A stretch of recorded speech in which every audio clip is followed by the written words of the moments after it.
Hey y'all, what's up? Scott here. Today we're looking at the Moza Air Gimbal and the new firmware update 3.0.1 that was just released that adds Inception Mode and Sports Mode to this gimbal.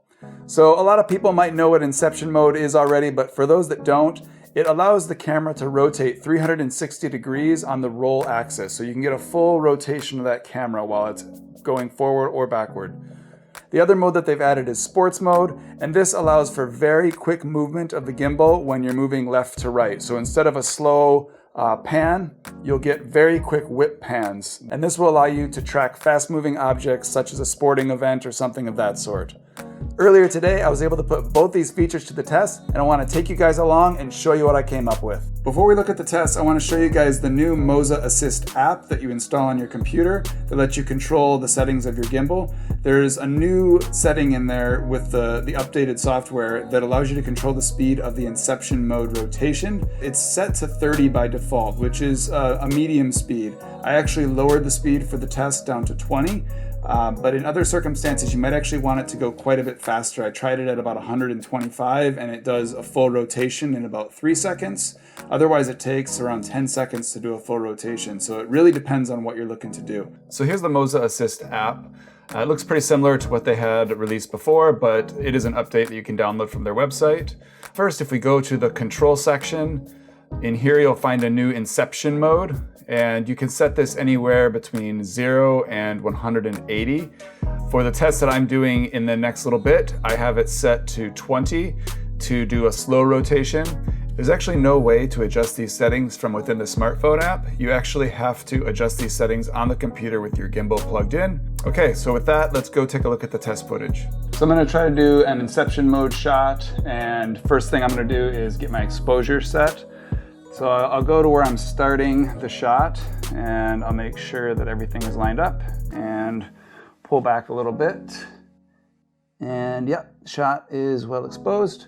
So first thing's that. I'm using the GH5 and I'm gonna use the one area autofocus mode. I've been playing with this a little bit and it's actually worked pretty well for keeping the focus. I'm trying to create a little bit of a artistic shot that you might see in an opening of a film or something like that. So to turn on Inception Mode, you hold down the joystick and you hit the power button 3 times and you'll see the camera goes into a vertical position. I'm just gonna set up my shot. I'm just gonna start like this. Just get myself nice and level. It helps to actually have the level function turned on your camera. Start this shot. I'm going to gradually pull away while I rotate.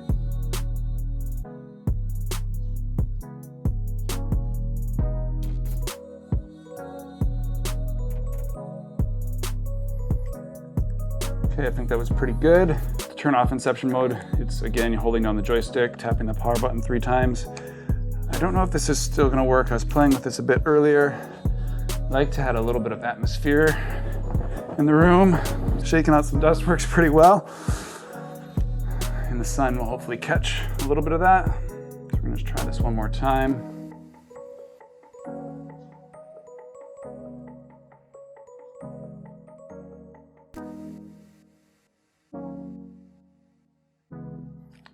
I think that worked pretty well.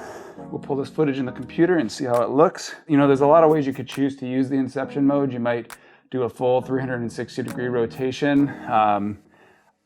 Personally, I'm not finding a lot of practical reasons that you would use that function, but I am finding some interesting ways that you go from something that's a vertical composition to a horizontal composition to invoke a specific emotion in the film.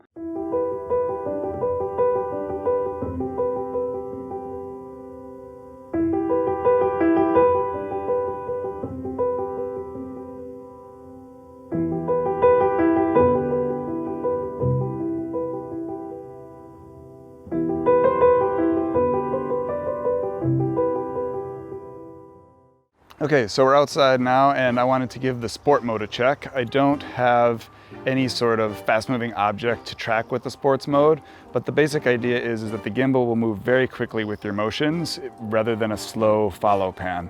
So to turn this on, you hold down the joystick button for 3 seconds and you'll feel a little shake in the gimbal. And then from there, the gimbal will follow very quickly wherever the camera moves.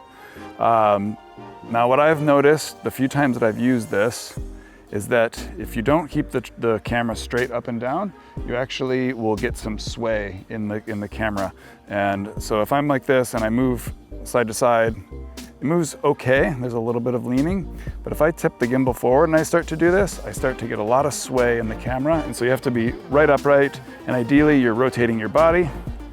You can rotate the handle and it will move, but I find that it causes much more sway than if you do a smooth motion with your body. But you'll see if I bring this closer, when I move this at this angle and I start twisting, the camera is just like, it's swaying all over the place. It just doesn't really behave correctly. So I'll do a couple tests of the pan here just on a non-moving object, and you can see what it looks like on the screen. As you can see, there's a bit of wobble. It's not a straight motion. If I hold it closer to my body and move it, it does behave a little bit better, but it's still not perfect. So I think the sports mode is not really ready yet. It's not working as well as it should. It's not something that I actually use that much of in the type of shooting that I do, but if they're gonna include this feature in the gimbal, it needs to function better than it does right now. So as you can see, this update does add some new features to this gimbal. The Inception Mode, I think, has a lot of potential and is something that I definitely will play with a bit more. While the sports mode, I'm a little bit less impressed with and probably won't find a way to incorporate that in my production. But I really encourage you to give this update a try, see where these things will fit into the way you make films, and hopefully it improves what you're able to do. I hope you found this video helpful.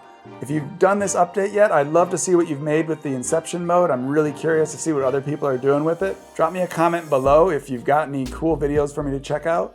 If you're not yet subscribed to the channel, I hope you'll follow along and hit that subscribe button. But until the next video, get out there, make something beautiful, and I'll see you soon. Peace.